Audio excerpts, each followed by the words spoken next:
Joining me for more on this story is Mohamed Duar, an Amnesty International spokesperson for the occupied Palestinian territory. Mohamed, what's your initial reaction when you heard the news to these twin strikes? Amnesty International strongly mourns and condemns the death of the 21 medical workers and journalists that were targeted by Israel overnight in this double tap attack.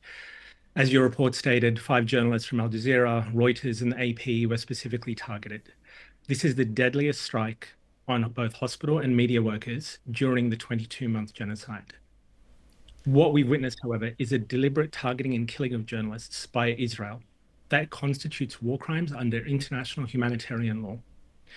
The deliberate targeting of journalists in Israel's genocide is a calculated effort to conceal and erase any evidence or documentation of the genocide and the atrocities that Israel is committing as it has begun its new assault on Gaza City. Well, Netanyahu called it a tragic mishap, adding that Israel values the work of journalists, medical staff, and all civilians. So, what leads you to believe that it was a deliberate act? Flagrantly committing war crimes, crimes against humanity, and genocide are not mishaps. During the last 22 months, we have seen civilians, humanitarians, healthcare workers, and journalists all be specifically targeted. They are not, and they should never be a target.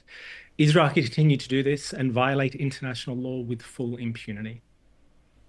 And what would you like to see happen then in order to hold people responsible for this to account? I want to make it clear, Israel isn't just assassinating journalists, it's attempting to assassinate journalism and press freedom itself. And if we allow the killing of journalists in Gaza, the brave, courageous Palestinians who have been enduring the same conditions as the other 2 million Palestinian women, children, bombardment, starvation, displacement, at great risk of their lives, then we allow the killing of journalists everywhere. Amnesty International demands that those responsible are brought to justice. Yeah, and just give us a sense. I mean, we know that international media are not allowed there in on the ground. So a lot of the journalists that we're talking about are Palestinians that are trying to report and get word out. Can you give us a sense of sort of the difficulty that they're having in being able to tell these stories? Absolutely. As I said, the brave, courageous, heroic Palestinian journalists that remain on the ground, they know that Israel knows where they are at all times. We are talking about the most advanced military in the world. There's also a Palestinian civil registry, so they know where all Palestinian lives.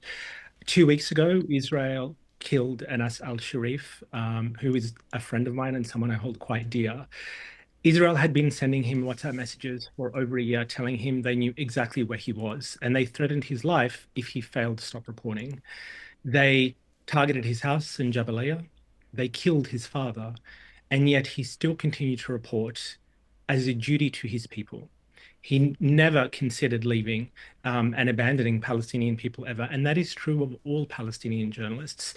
Just like the other 2 million Palestinians, they are enduring starvation as a weapon of war. They too cannot access food, water, shelter. The entire hospital system has been completely decimated. And these journalists continue to work in these conditions. The telecommunications blackouts continue regularly, and yet they still find the ability to shine a light in the world's darkest places so the world can witness what Israel is doing to 2 million civilians. And Mohamed, with your role at Amnesty International, what is it you're working towards when it comes to the people in Gaza? So Amnesty International is calling for a permanent and immediate ceasefire, immediate humanitarian aid access at scale by UN agencies, and that does include UNRWA, the release of all civilian hostages and all arbitrarily detained Palestinians, for the ICC arrest warrants against Benjamin Netanyahu and Yoav Gallant to be enforced by all states. No war criminal should be allowed to travel freely. And in Australia, we're also calling for a two-way arms embargo. Mohamed, we'll have to leave it there, but thanks so much for talking to me today. Appreciate your time. Mohamed Duar, Amnesty International spokesperson for the occupied Palestinian territory.